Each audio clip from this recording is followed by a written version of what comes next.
4 na taon na ang lumipas mula nang burahin ang alaala ng buong mundo kay Peter Parker gamit ang kapangyarihan ni Doctor Strange. Nakalimot pati ang mga pinakamamahal niya sa buhay at di na rin siya nagpakilala para maprotektahan sila. At ngayon, hindi lang ang buong mundo ang nagbago sa kanya. May nagbago na rin unti-unti sa katawan niya na hindi niya makontrol. Hindi pa rin niya alam kung hanggang saan ang kakayahan niya hanggang ngayon. Magkakabalikan kaya ulit sila ng syota niya? Ang espre niyang Pinoy. Sigurado akong mali na naman ang hula mo. Malamang madadali ako ng copyright dito pero dahil mahal ko kayo, i-recap ko na to. Siguraduhin mo lang na nakasubscribe ka. Welcome back sa Pokemon Recaps. Lumipas ang buong 4 na taon, mag-isa na lang si Peter Parker sa mundo. Kausap lang niya ang AI assistant niya sa araw-araw. Walang nakakakilala sa kanya. Walang nagtatanong kung okay lang ba talaga siya. Nagpoprotekta siya sa buong lungsod ng tahimik lang. Walang pagkakakilanlan, walang pangalan. Isang umaga, pinagmasdan niya si Ned at MJ mula sa malayo habang masayang namumuhay sa kolehiyo sa MIT. Masaya sila, kompleto at walang kahit isang bahagi ng alaala nila para sa kanya. Nilamon na siya ng kalungkutan. Ganito na ang naging buhay ni Spider-Man. I'm just gonna be Spider-Man.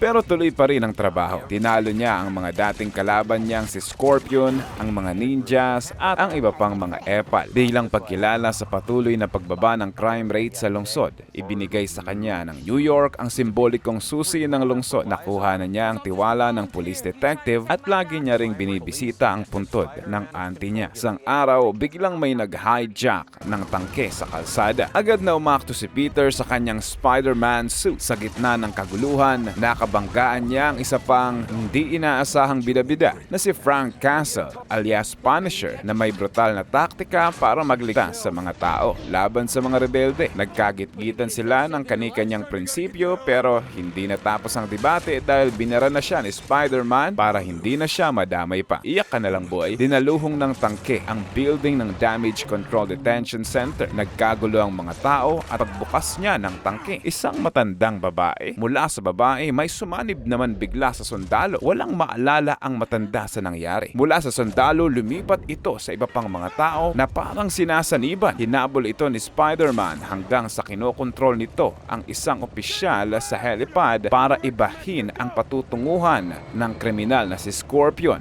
Hinabol ni Peter ang opisyal pero nakaalis na ang helicopter. Pinigilan niya ang nasanibang sundalo at sinubukan itong pumasok sa utak niya at nakita ang pangitain ng auntie niya pero hindi ito makapasok sa kanya at bumalik ulit sa sundalo. Kaya nagtaka ang nilalang kasi siya lang ang nakagawa nun. Natawa na lang siya kasi meron na siyang natanim na bomba sa tangke at sumabog ng bongga. Kaya nakaalpas na si Scorpion at wala pa silang napala dahil hindi nila alam kung ano ang kalaban nila. Pumunta si Peter sa isang bathhouse para matanong si Black Widow na suriin ang nangyaring atake. Nakita nila ang isang malaking cybersecurity breach na may kinalaman sa tinatawag na VMAX.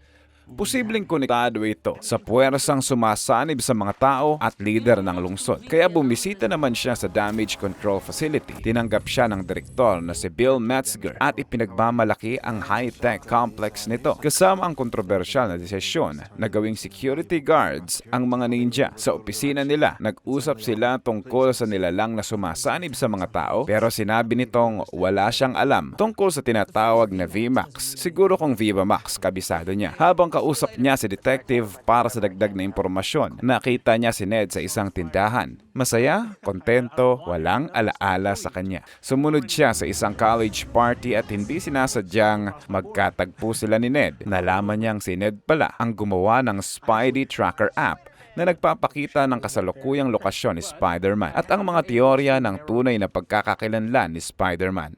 Saktong lumapit si MJ sa kanila at nagpakilala siya sa ibang pangalan at nagbigay pa nga ng bulaklak para kay MJ. Pagkatapos, dumating ang bagong boyfriend ni MJ at naglaplapan sila. Yan ang literal na aray mo. Burado na talaga si Peter Parker sa buhay niya. Umalis na lang siya ng tahimik at nag-emote-emote mag-isa. Sa panaginip, patuloy na nagpapakita ang auntie niya at nag-uusap sila tungkol sa hirap niya sa pagiging superhero, pero naputol na ito at nagising siya sa kakaibang pakiramdam. Dahil sa matinding emotional stress, nagbabago ang katawan niya. Bumabaha ang organic web niya sa pulso at mas sensitibo na ang pakiramdam niya sa paligid. Hindi niya na kailangan pa ng mechanical web shooters at ang katawan niya na mismo ang gumagawa ng web. Yun nga lang, hindi niya ito makontrol kaya nagpa-practice muna siya. Nasakto pang may alert na atake sa Manhattan Damage Control. Doon niya muling nakaharap si Scorpion na nasaniban, pero sa kondisyon niya ngayon, may depekto ang spider sense niya. Nagbabakan sila ng paulit-ulit kaso tumataas ang hormonal imbalance niya at nang tuluyan na siyang lamunin ito. Naging malakalimaw ang lakas niya na hindi makontrol at nilampaso lang ng madali si Scorpion, kaso nakadamay pa siya ng sibilyan.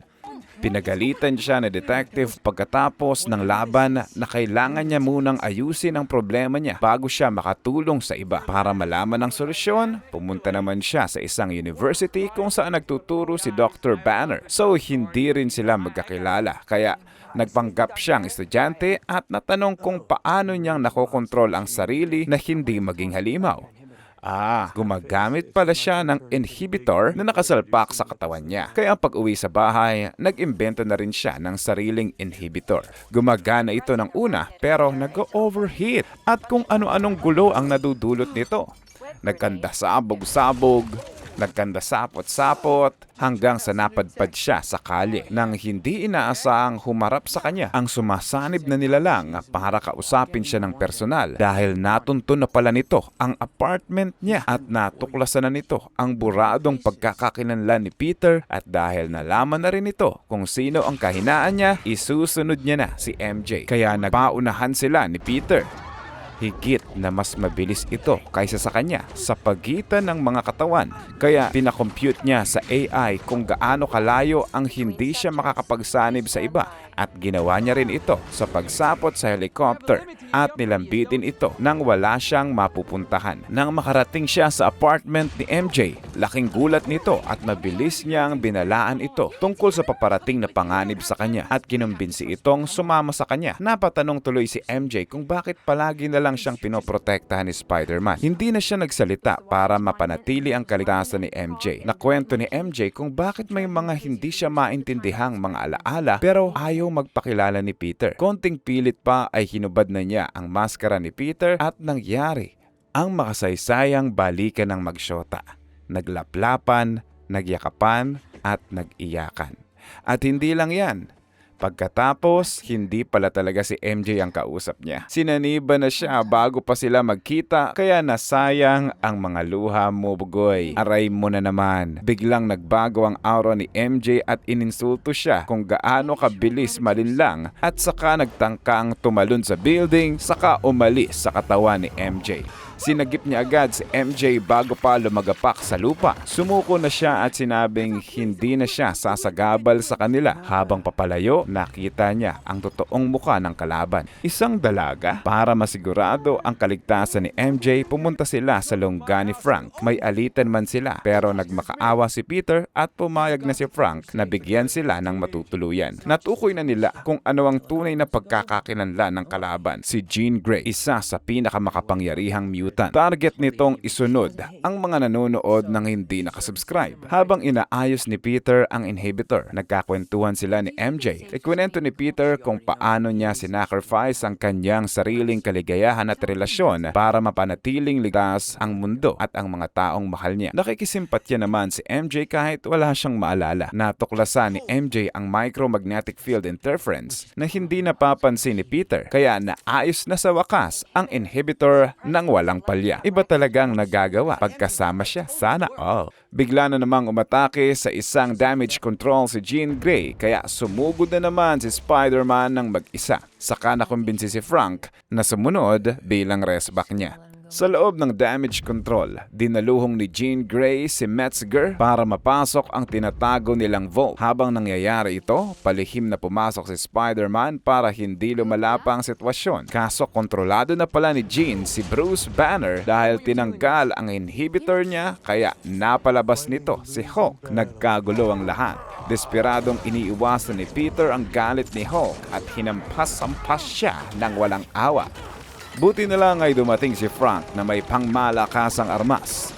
Nagtulong silang maagapan ang kaguluhan kaso habang nakikipaglaban si Peter kay Hulk, nakontrol na ni Jean si Frank at salamat sa iyo dahil hindi na ako mahirapang mabuksan ang vault na to. Kaya sumakses ang bumpanes. Bukas na ang vault. Saktong napakalma ni Peter si Hulk dahil nagpakilala na siya. Kaya ginamit na niya ang inhibitor kay Jean na siyang nagpawalang lakas sa kanya at binaril ng tranquilizer ni Metzger. Bago mawala ng malay si Jean, nabanggit niya ang pangalang Sarah. Kaya pagkatapos ng lahat ng gulo, natanong ni Peter si Metzger kung may kilala ba siyang Sarah na nasabi ni Jean. Sagot ni Metzger, naalala ko kasi yung katrabaho ko dati na si Sarah habang kinokontrol ni Jean ang utak ko. Kaya siguro nasabi niya yun.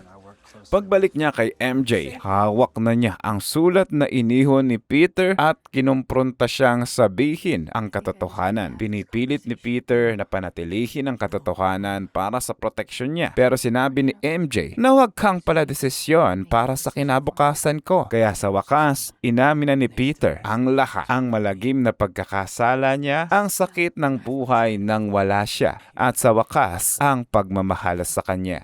Naramdaman ni MJ ang matibay na koneksyon sa pagitan nila noon. Pero malamig niyang tinanggihan ang pagmamahal niya at ipinaliwanag na hindi ko kayang ibigin ang isang taong wala akong maalala. Kaya tripling aray ko. Tinanggap na lang ni Peter ang katotohanan at inuwi siya sa pamamagitan ng nostalgic na lambitin with awkward silence. Pagdating sa apartment ni MJ, inimbitahan niya pa rin na pumasok si Spider-Man para naman makilala niya si Ned. Masaya si Ned na makasama si Spider-Man, makipaglaro, makipagkwentuhan, makipagbiruan sa kanya. Napansin ni MJ ang malalim na koneksyon nila kahit hindi sila magkakilala. Nabanggit niya kay MJ na nagkahalikan sila nung sinaniban siya ni Jean. Pero walang kahit anong maalala si MJ. Kaya napaisip si Spider-Man na ibig sabihin ba nagsisinungaling sa kanya si Metzger? Kaya tinawagan niya si Black Widow at nalamang binura ng damage control ang record ni Jean Grey para itago ang kanyang telepathic na kapatid na si Sarah, kasalukuyang nakakulong para sa illegal research. Kaya bumpanis. Mali pala ang kinampihan niya. Naghanda si Peter para sa rescue mission. Sa isang maikling flashback, bata pa si Jean sa isang park kasama ang kanyang kapatid na si Sarah na unti-unting tinuturuan siya sa paggamit ng telepathic abilities. Nang biglang sumugod ang armadong squad ng damage control at dinukot si Sarah, naiwanan si Jean ng trauma at desperadong maghiganti. Nagising si Jean na nakagapos na sa interrogation chair habang tinutuya siya ni Metzger. Inamin nilang sinusubukan niyang i-extract ang kapangyarihan niya katulad ng ginawa niya sa kapatid nitong si Sarah para magamit nila at mapasa sa iba. Sinimulan nila ang brutal na power extraction process hanggang sa manghina na siya. Nang makita ni Jean ang lumang label ng aircon unit na may markang VMAX na siyang huling imaheng nakita ni Sarah bago siya mamatay sa panahon ng eksperimento, bigla siyang nabalot ng matinding galit. Puwersa ni Jean ang kanyang telepathic activities na higit pa sa kanyang limitasyon. Sumabog ang napakalaking psionic field na nagwasak sa buong damage control facility. Nasakop nito ang buong isla at ang lahat ng nasa loob nito ay nawawala ng kakayahang kumilos maliban kay Spider-Man dahil bida siya na pumasok pa sa pasilidad at lumaban para makapasok sa loob. Sinalakay na siya ng mga gwardya at nilabanan ng mga ninja na kontrolado na ni Jean. Subukan man niyang humingi ng tawad kay Jean pero hindi na nito tinatanggap at tuluyang nagagapi na siya ng sama-samang puwersa paglaban ng mga ninja, kaya sa huli naunawaan ni Peter ang kanyang tunay na lakas. Tinanggal na niya ang inhibitor na siyang nagpalakas sa kanya at nakontrol ang parehong instinct niya bilang spider at ang katalinuhan niya bilang tao, kaya natalo na niya ang mga ninja at napigilan si Jean bago niya pa mapatay si Metzger. Samantalang sa labas, naghahanap na ng posisyon si Frank para ma-sniper si Jean, pero hindi susuko si Spider-Man. Pinilit niyang maabot si Jean at ipaunawa sa kanya. Binuksan niya na ang kanyang isip para mapasok ni Jean. Ibinahagi ang kanyang alaala ni Aunt May na nagsasabing, kahit maganda ang puso mo at mabuti ang intensyon mo, marami pa ring matatakot at hindi makakaintindi sa'yo. Pero kailangan mo pa ring magpatuloy na protektahan ng iba. Ibinahagi ni Peter ang katulad na pagmamahal ni Aunt May niya kay Jean at sinabihang hindi siya nag-iisa. Narito ako para sa'yo. Tumagos sa puso ni Jean ang mensahe. Kaso sa pagkakataong iyon, nagpaputok na si Frank ng sniper kay Jean. Nawala ang psionic field. Sumalag agad si Spider-Man para saluhin ito, kaya sapul siya ng bala. Bagsak. Napatakbo agad si Frank at dinala si Peter sa ospital. Habang ginagamot siya, nakikisimpatya ang buong mundo sa kanya. Ginamit ni Jean ang telepathic activities niya para panatilihing stable si Peter sa buong treatment. Nananatili si Frank sa tabi niya sa buong recovery. Nang magising si Peter, nagsorry na si Frank sa kanya at nagsuot ng Spider-Man suit para magpakita sa crowd na naghihintay sa labas. Para makita ng lahat na okay na ang kanilang superhero. Tahimik na naglakad si Peter sa gitna ng mga tao na hindi siya kilala. Nagpakalayo-layo muna si Jean. Tinutugis naman si Metzger at iniimbestigahan na ang Damage Control Ghost Project. Pumunta uli siya sa puntod ni Aunt May at naglagay ng bulaklak at nangakong hindi niya na sosolohin ang lahat ng kanyang pinagdaraanan. Namimiss man niyang magligtas sa lungsod, pero pinayuhan muna siya ni detective na magpatuloy muna sa kanyang pagpapagaling. At sa huling eksena, nagpakilala ulit si Peter kay Ned at nang magkamayan sila, sinubukan ni Peter ang dati nilang abrasa at naalala pa rin niya at ginawa ito. So anong ibig sabihin nito? Siyempre bibitinin ko muna kayo. Sa credit scene, ipinakita ng Spidey Tracker na nasa labas na siya ng mundo. Hulaan nyo na lang kung saan to. Kung alam mo, i-comment mo nga kung anong gusto mong i-recap namin next. So, subscribe para sa maraming pang masasarap na recap.